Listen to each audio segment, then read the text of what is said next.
پھر گرفتار کیا جا سکتا ہے. تو ان کے اوپر گرفتاری کی تلوار جو ہے خطرہ ہے وہ بدستور لٹک رہا ہے. اس کے علاوہ پیپل پارٹی جو ہے وہ بہت زیادہ اگریسو پالیٹکس کر رہی ہے, اور جو میں نے آپ کو ایک ویلاگ میں بتایا تھا کہ انہوں نے یہ ایگزیوم کر لیا ہے, یا ان کو یہ یقین ہے کہ اگلا جو اقتدار کا سنگھاسن ہے وہ ان کے نصیب میں ہے. بلاول بھٹو نے بھی کل اس بات کا اعلان کیا کہ پیپل پارٹی کے لیے بہت اچھا وقت آنے والا ہے, اور قمر الزما قاہرہ تو کھل کے کہہ رہے ہیں کہ بلاول بھٹو اگلے وزیر اعظم ہوں گے. تو یہاں تک تو ٹھیک ہے کہ ہر جماعت کی خواہش ہوتی ہے, ہر جماعت اپنی ہوا بناتی ہے, تو پیپل پارٹی بھی اپنی ہوا بنا رہی ہے, اس پہ کوئی مذائقہ نہیں ہے. لیکن پیپل پارٹی جس قسم کے حرب اتحاد سے نکلنے کے لیے استعمال کر رہی ہے وہ یقیناً ان کے گلے پڑیں گے, کیونکہ وہ حربے ایسے ہیں جو کہ یعنی وہ کہتے ہیں نا کوئی ایسا بہانہ کرے کہ جس کا کوئی لاجک بھی ہو, تو ان کے پاس کوئی ایسا بہانہ نہیں ہے. پہلے انہوں نے سیلاب فنڈ متاثرین کے نام جو فنڈ ہے اس کے اوپر پھٹا ڈالنے کی کوشش کی, لڑائی کرنے کی کوشش کی. پھر چیئرمین پی سی بی کے معاملے میں انہوں نے تنازع کھڑا کر دیا, اس میں بھی نجم سیٹھی پیچھے ہٹ گئے, اور سیلاب متاثرین کے فنڈ کے معاملے میں بھی وفاقی حکومت سرنڈر کر گئی, انہوں نے کہا جی ہم فنڈ دے دیتے ہیں, لڑائی معاف کرو. اب انہوں نے ایک اور مطالبہ کر دیا, وہ کہتے ہیں جی آئی جی پنجاب کو ہٹائیں, یہ جو آئی جی پنجاب ہیں ان کو ہٹایا جائے, عثمان انور صاحب ان کو تبدیل کیا جائے. اس کی کیا وجہ ہے؟ آئی جی پنجاب میں ٹھیک کام کر رہے ہیں, اور پاکستان میں بلکہ پنجاب میں بڑے عرصے بعد ایک پڑھا لکھا آئی جی ہمیں نظر آتا ہے, جس کو بات کرنے کی تمیز بھی ہے, اور جو کہ بات سننے کا حوصلہ بھی رکھتا ہے. نہ وہ اگریسو ہے, نہ وہ ہر جگہ پہ اپنی چونچ مارتا ہے. تو کیوں ان کے اوپر کیا ایسا کام ان سے کہا گیا جو کہ انہوں نے نہیں کیا پنجاب کے اندر؟ شاید وہ پنجاب میں چونکہ نگران حکومت بھی پیپل پارٹی کی ہی ایک برانچ ہے, انہی کی فرنچائز ہے. پنجاب کے جو وزیر اعلیٰ محسن نقوی ہے بنیادی طور پہ تو وہ آصف علی زرداری صاحب کے مارکیٹنگ افسر رہے ہیں, اور اب بھی انہی کے لیے کام کرتے ہیں. تو شاید وزیر اعلیٰ پنجاب ان سے خوش نہیں ہے, اور وہ جو چاہتے ہیں پنجاب میں فیلڈنگ سیٹ کرنی الیکشن سے پہلے, اس میں آئی جی انہیں رکاوٹ نظر آ رہے ہیں, یا وہ اپنا کوئی نیا آئی جی لا کر وہ اپنے جو بھی ان کے مشنز ہیں, گول ہے پولیٹیکل, وہ پورا کرنا چاہتے ہیں. تو اب ایک یہ تیسرا یعنی مطالبہ کر دیا کہ جس کو ہٹایا جائے. تو یہ پیپل پارٹی نکلنے کے لیے جو بہانے تلاش کر رہی ہے, وہ بہانے پھر ظاہر ہے اس سے پکچر خراب کریٹ ہوگی. مسلم لیگ نون کا تو بالکل سیدھا سادہ ہے کہ انہوں نے آ بیل مجھے مار حکومت اپنے گلے میں ڈالی, اور بدنامی کا توق بھی گلے میں ڈالا, لیکن پاکستان کو اس کرائسس سے نکال لیا. تو ابھی تک تو وہ سیکریفائسز پر کھڑے ہیں, اور فوج کے ہاں تو یہ ایکسیپٹنس بہت کلیئر سی ہے کہ جو بھی ملک کی معیشت کو ٹھیک کرنے کا دعویٰ کرتا ہے, جو اس کے پاس کوئی فارمولہ ہوتا ہے تو اس کو کوئی نہ کوئی ایکسیپٹنس مل جاتی ہے, جگہ مل جاتی ہے. تو عمران خان بھی یہ چورن بیچ کر آئے تھے, اور ان کے اس وقت کے جو ارسطو تھے وہ تھے اسد عمر صاحب. لیکن اسد عمر صاحب کی ناکامی کے بعد فوج نے جو معاملہ سنبھالنے کی کوشش کی اس وقت تک بہت دیر ہو چکی تھی, تو وہ نہیں سنبھال پائے. تو ابھی فوج معیشت کے اندر اپنا ان پٹ دے رہی ہے. تو جو بھی حکومت آئے گی, اگر تو بلاول بھٹو صاحب اس پر راضی ہیں, یا جو موجودہ لوگ ہیں وہ راضی ہے, یا کوئی اور راضی ہے, یہ تو طے ہے کہ اگلے 5-10 سال تک جو ہے وہ اس کا حصہ رہیں گے, یعنی فوج اور حکومت مل کر کام کریں گے. عمران خان صاحب اس کا حصہ نہیں ہوں گے. یہ بات تو ابھی تک یعنی اب آج تک کی تاریخ میں یہ سب کے سامنے آ چکی ہے. اچھا وقت آنے والا ہے, تو اچھا وقت تو سب کا ہی اللہ کرے آئے.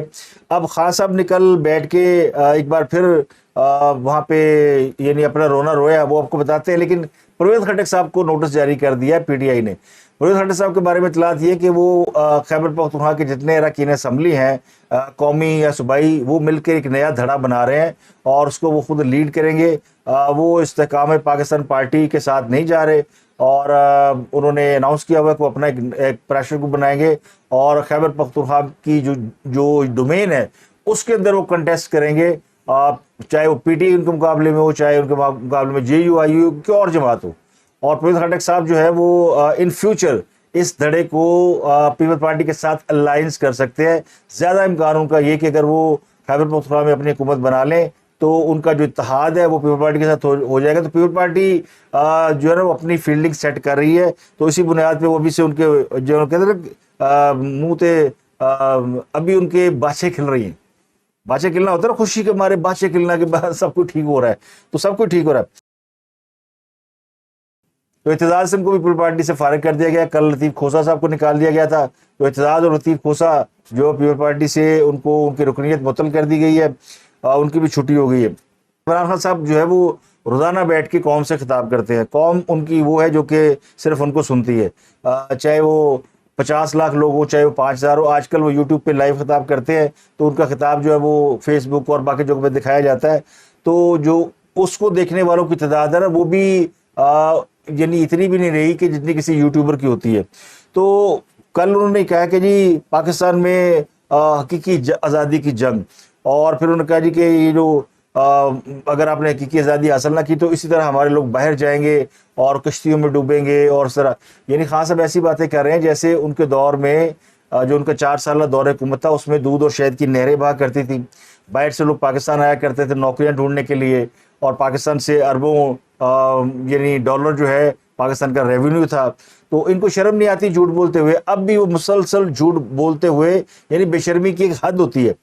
خان صاحب کہتے ہیں جب ملک میں لا اینڈ آرڈر نہیں ہوتا تو سرمایہ کاری نہیں آتی. تو اگر عمران خان صاحب کا دور حکومت یاد ہو, سب سے پہلے آپ نے سرمایہ کاروں کو اس ملک سے بھگایا جن کے پیچھے آپ نے نیب لگائی. جب آپ نے تجاوزات کے نام پہ پورے ملک میں توڑ پھوڑ کرائی, اور جب آپ نے باہر جا کے کہا کہ پاکستانی چور ہیں, اور یہ آپ نے ریاض کی اس کانفرنس میں کہا جہاں 200 ملکوں سے لوگ آئے ہوئے تھے, وہاں بھی آپ نے کہا کہ پاکستانی جو کرپشن میں بہت آگے ہیں اور چور ہیں. تو سرمایہ کار انویسٹر کہاں پاکستان آتا ہے؟ تو آپ نے جس طرح سرمایہ کاروں کو پاکستان سے بھگایا, ان کے پیچھے نیب لگائی, ان کو پکڑنے کے لیے پتہ نہیں کیا کچھ کیا, بیوروکریسی کو بھی آپ نے ذلیل کیا, سرمایہ کار کو بھی ذلیل کیا, تو اس وقت آپ کو خیال نہیں ہے کہ پاکستان کے اندر سرمایہ کاری اڑ جائے گی؟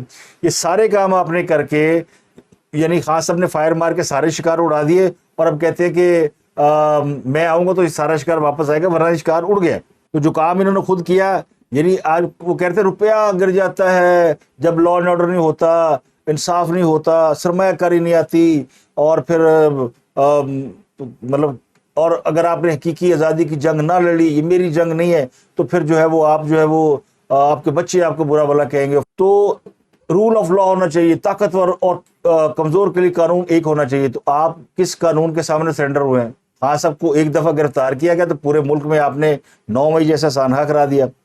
تو یہ ان کی گفتگو میں اس لیے بتا دیتا ہوں کہ یہ پتہ چلتا رہے کہ وہ کہاں کھڑے ہیں. کل وہ باقاعدہ رو رہے تھے, اور ان کی ویڈیو بھی سامنے آئی ہے کہ کوئی اتنا بھی گر سکتا ہے. جب لوگ ان کے بارے میں باتیں, یعنی جو علیم خان نے ان کے واٹس ایپ میسج شیئر کر دیے, اور اسد عمر ان کے بارے میں کہہ رہے ہیں کہ جناب عمران خان نے خود نواز شریف کو ملک سے باہر بھیجا تھا. اور یہ بات درست ہے, عمران خان صاحب نے نواز شریف کو خود ملک سے باہر بھیجا تھا, اور بعد میں انہوں نے جب ان کی حکومت گری اور وہ نواز شریف کے ساتھ بھی پچھلے کچھ دنوں پہلے عمران خان صاحب نے ایک ٹیم بھیجی تھی نواز شریف سے ملنے کے لیے, اور اس میں انہوں نے یہی اپنا کارنامہ ان کے سامنے رکھا, احسان, کہ جی میں نے آپ کو دیکھیں بیماری میں باہر بھیجا تھا, تو میں نے آپ کو مشکل وقت میں ریلیف دیا تھا, تو میرے پہ مشکل وقت آ گیا تو مجھے آپ کی مدد درکار, تو نواز شریف انکار کر دیا تھا. اب آتے ہیں ٹاپ آف دی سٹوری کے اوپر. بڑا بینچ بنا ہوا ہے, اور بقول جو کورٹ رپورٹر ہے اور جو سپریم کورٹ کو جانتے ہیں وہ کہتے ہیں جی جسٹس عمر عطا بندیال جو غصے میں ناک کی طرف پھنکا رہے ہیں, کیونکہ ان کے حقوق پہ ڈاکہ مارا گیا. کل اچانک جسٹس قاضی فائزہ کو 3 ماہ پہلے چیف جسٹس ڈکلیئر کر دیا گیا. کیا ضرورت تھی؟ حالانکہ یہ کوئی نئی بات نہیں ہے, کیونکہ بہت سارا ابہام تھا, اور چیف جسٹس کے اوپر بھی ایک پریشر آ رہا ہے. ان کے پاس تقریباً 4 درخواستیں آئی ہیں فوجی عدالتوں کے خلاف, اور 5ویں درخواست بھی کل جو ہے وہ دائر ہو گئی. اب یہ 4 درخواستیں, ان میں ایک عمران خان صاحب کی درخواست سب سے پہلے آئی تھی جس پہ اعتراضات لگے ہوئے ہیں, میں نے آپ کو بتا ہی دیا تھا. اس کے بعد درخواست دائر کی سول سوسائٹی کے ایک صاحب نے, فیصل صدیقی نے, اور کرامت علی بنیادی طور پر اس میں پٹیشنر ہیں, فیصل صدیقی شاید وکیل ہے. اس کے بعد ایک اور درخواست اعتزاز احسن صاحب نے دائر کی, پھر جواد خواجہ آگے, اور ایک 5ویں درخواست جو زمان خان وردک صاحب نے دائر کی ہے اسی کورٹ مارشلز کے خلاف. یہ زمان خان وردک وہی ہے جنہوں نے وہ جو آڈیو لیکس ہے اس میں درخواست گزار یہ ہیں, اور پھر یہ جو سپریم کورٹ پروسیجر ایکٹ جو آیا تھا اس میں بھی وہ درخواست گزار ہیں. تو 5 درخواستیں دائر کی جا چکی ہیں, لیکن جس درخواست کے اوپر جو نمبر لگے ہیں اس میں جو سب سے پریورٹی دی گئی ہے وہ جسٹس جواد خواجہ کی درخواست کو دی گئی ہے, اس کو ڈائری نمبر 24 لگایا گیا ہے. جو اعتزاز حسن کی درخواست ہے اس کو 25 نمبر لگایا گیا. جو سول سوسائٹی والوں نے درخواست دی ہے وہ 26 نمبر پہ ہے. اور عمران خان صاحب کی درخواست کے اوپر ڈائری نمبر نہیں ہے. اور 5ویں درخواست جو ہے وہ بھی کل ابھی انٹرٹین ہوئی ہے. تو اب ان میں سے جو اسٹیک ہولڈر ہے وہ کون ہے؟ عمران خان صاحب جو سب سے زیادہ متاثر ہو سکتے ہیں وہ ان کی درخواست جو ہے وہ اس کے اوپر اعتراضات لگے ہوئے ہیں. تو جب ان کی درخواست پر اعتراضات لگے ہوئے ہیں تو باقی تو ان میں سے اسٹیک ہولڈر کوئی ہے ہی نہیں. نہ اعتزاز اسٹیک ہولڈر ہے، نہ جسٹس جواد ایس خواجہ اسٹیک ہولڈر ہے. پھر جسٹس جواد ایس خواجہ ایک سابق چیف جسٹس ہے، اور سابق چیف جسٹس جو ہے وہ قانونی معاملات میں اپیئر نہیں ہو سکتے. یہ بھی ایک اخلاقی کہہ لیں یا ایک قانونی معاملہ ہے. کل اس پہ عرفان قادر صاحب نے گفتگو کی ہے اور انہوں نے بتایا کہ یہ جو بینچ بنا ہے، ایک تو یہ بینچ جو ہے وہ زیادہ تر ہم خیال جج شامل ہے، اور دوسرا انہوں نے بتایا کہ یہ جسٹس جواد ایس خواجہ اس میں فریق نہیں بن سکتے. جی، اس میں سب سے پہلی بات تو یہ ہے کہ انہوں نے چیف جسٹس نے جو اپنے مسلک کے ججز ہیں ان کی تعداد زیادہ رکھی ہے. دوسری بات یہ ہے کہ یہ جواد خواجہ جو ہیں یہ پاکستان کے فارمر چیف جسٹس رہے ہیں، اور آرٹیکل 6 جو کوڈ آف کانڈکٹ کا وہ کہتا ہے کہ ججز جو ہیں وہ لٹیگیشن میں نہیں جائیں گے، اور یہ ڈائریکٹلی لٹیگیشن میں گئے ہیں. اب سوال یہ بھی پیدا ہوگا کہ کیا ریٹائرڈ جج جو ہے وہ آپ اس کو کوڈ آف کانڈکٹ کا پابند کر سکتے ہیں؟ تو میرا جواب اس میں یہ ہوگا کہ بالکل اس کو پابند کرنا چاہیے. یہ جتنی درخواستیں آ رہی ہیں ان کے پیچھے حامد خان صاحب کا ذہن ہے کہ چیف جسٹس کے اوپر دباؤ ڈالیں. بہت ساری درخواستیں ہوں گی، پھر لوگ ملنے چلے گئے، کھوسا ملنے چلے گئے، اعتزاز حسن ملنے چلے گئے، تو ظاہر ایک پریشر ان کے اوپر آ گیا. اور اس پر یہ سونے پہ سہاگا ایک کل جب نوٹیفکیشن جاری ہوا، جب صدر مملکت نے جسٹس قاضی فائزہ کی تقرری کو ایکسیپٹ کرتے ہوئے ودن 24 آور، یعنی یہ پرسوں ہی حکومت نے سمری موو کی اور کل صدر نے اس کے اوپر دستخط کر دیے. یعنی اتنی جلدی تو کوئی اپنے نکاح میں ہاں نہیں کرتا جتنی جلدی صدر مملکت نے اس کے اوپر دستخط کر دیے. تو اس پر ایک تو بڑے لوگ پریشان ہیں. عمران خان صاحب تو خیر پریشان ہیں ہی، وہ تو صدر کے پریشان ہے.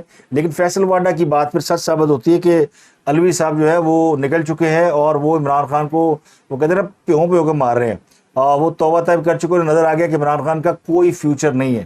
تو جو حکم سرکاری وہی پکے کی ترکاری، تو جو ان کو کہا جا رہا ہے، سنا جا رہا ہے، وہ فوری ایکسیپٹ کر رہے ہیں. اس سے پہلے وہ اڑ پھنس رہے تھے، بڑے کاموں میں انہوں نے رکاوٹیں ڈالی ہیں. خاص کر یہ سپریم کورٹ ریویو ایکٹ ہے یہ بھی انہوں نے روکا ہوا تھا. تو اب اس کے اوپر وہ فٹافٹ دستخط کر دیے انہوں نے کہ جناب یہ پکڑیں. تو اس سے ایک تو یعنی کوہرام مچ گیا کہ یہ کیا ہو گیا. یہ تو کوئی ایسا فیصلہ کر دیا حکومت نے، شاید اس بنیاد پہ کیا کہ عمر عطا بندیال صاحب کے بارے میں جو خبر تھی کہ وہ 12 اگست کا انتظار کریں حکومت جائے تو پھر چھری پھیر دیں. تو وہ بدنیت ہی ان کی جو تھی وہ چونکہ سامنے آ چکی تھی، تو اس لیے ان کو بتا دیا گیا کہ جناب آپ پتلی گلی سے نکل لیں، اب آپ کے پاس کچھ نہیں ہے. دوسرا جو اس کے اوپر تھا کہ وہ خود چونکہ جانا چاہتے ہیں عزت کے ساتھ، کوئی فیصلہ ایسا نہیں کر رہے. پچھلے کئی فیصلے ان کے آپ اٹھا کے دیکھ لیں جن میں 14 مئی کو الیکشن کرانے کا فیصلہ بھی شامل ہے. تو کسی ایک فیصلے میں بھی حکومت کو ذرا سی بھی گزند نہیں پہنچی، کوئی ذرا سی بھی چوٹ نہیں پہنچی، کوئی نقصان انہوں نے کیا، کوئی عمران خان کا فائدہ بھی نہیں کیا. 9 مئی کے بعد جو 9-10 مئی کو جو ہو گیا سو گیا، اس کے بعد انہوں نے کوئی فائدہ ان کو نہیں پہنچایا. تو اب وہ عزت سے جانا چاہتے ہیں. تو عزت سے جانے کے لیے ان کو ان کی ایگزیکٹ ریٹائرمنٹ کی ڈیٹ دے دی گئی ہے تاکہ ان کے ذہن میں کوئی کنفیوژن نہ رہے کہ ان کو پہلے گھر بھیجا جا رہا ہے. جو ان کو جا کے وکیل بتا رہے تھے کہ جناب تہاڑی چھٹی ہونے لگی، بس تسی کل پرسوں تمہیں حکومت کٹ دے گی اور آپ بے عزت ہو کے جائیں گے. اب وہ پورے اعتماد سے، پورے پروٹوکول کے ساتھ، پوری مراد کے ساتھ، عزت کے ساتھ چیف جسٹس سے چھوڑ کے جائیں گے. وہ ہیں کنٹروورشل جج. تو یہ دونوں پہلو ہیں کہ وہ عزت سے جانے کے لیے ان کو بھیجنے کے لیے نوٹیفکیشن ہوا ہے، اور دوسرا یہ کہ ان کو کاؤنٹر کیا گیا. اب یہ جو 9 رکنی بینچ بنا ہے اس میں خود وہ بیٹھ گئے عمر عطا بندیال صاحب، جسٹس قاضی فائز ہے، جسٹس سردار کھوسا ہے، جسٹس اجاد الحسن، جسٹس منیب الرختر ہیں، جسٹس منصور علی شاہ ہے، جسٹس مظاہر علی اکبر نقوی ہیں، جسٹس یحییٰ افریدی، جسٹس عائشہ ملک، جسٹس منیب اختر. یہ وہ بینچ ہے جو ٹیکنیکلی بینچ درست نہیں ہے. اس کی وجہ سے سردار طارق مسعود کھوسا آلریڈی چھٹیوں پہ ہیں، سپریم کورٹ میں چھٹیاں ہیں، اور خیال یہ تھا کہ اگر کوئی بینچ بنے گا بھی تو چھٹیوں کے بعد بنے گا. لیکن یہ انہوں نے ججوں سے پوچھے بغیر نام شامل کر دی ہیں کہ یہ جج ہوں گے. قاضی فائزہ کا نام بھی انہوں نے بغیر پوچھے شامل کیا ہوا ہے. جسٹس قاضی فائزہ جو ہے وہ جب سے وہ سپریم کورٹ ریویو ایکٹ آیا ہے، پروسیجر اینڈ ریویو ایکٹ جو بھی ہے، جس میں یہ فیصلہ کیا گیا کہ آئندہ جو بھی بینچ بنے گا وہ سپریم کورٹ کے 3 سینئر جج مل کر بنائیں گے،